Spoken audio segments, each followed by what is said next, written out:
Monoliths and great statues loomed over the city, gods, heroes, or kings long forgotten from an ancient race. To a society that claims to have always existed, this was indeed disturbing.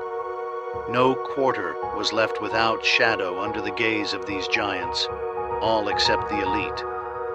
Strange and archaic sigils adorned the monoliths, far from any language and left untranslatable, made with geometric glyphs and imbued with magics beyond known realms. This was the city, in fact, the city. Nothing lay beyond the outer limits. Not a nothing that can be described as wastelands nor abandoned places of ruin. An absolute nothing.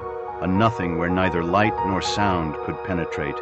A nothing where the physical could enter, touch, or sense. The truest sense of the word. This was indeed nothing. There were no origin myths as the world. The city had always been. As too the residents. Immortal and eternal. Or so the law dictated. Hestia paced impatiently by the Atrodile Schism, the gathering place for her and her comrades to reassemble after they had had to scatter.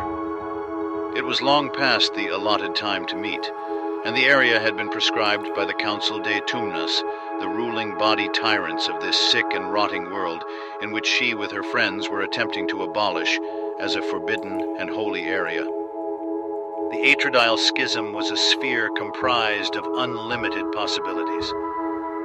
Not the concept, but the nature of all things itself. It swirled with images of galaxies and worlds, of heroes and despots.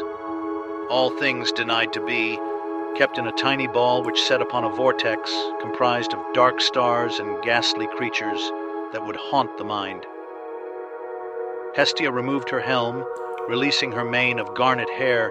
The torrents of rain forced her to shed her breastplate, and her hair clung to her chest. Her skin and its metallic golden sheen glimmered against the mercurial flood. It was long past the time, and her co-conspirators should have reached her. The Imperial force must have somehow intercepted them. She could wait no longer, lest she be caught herself. But could she carry out the plan by herself?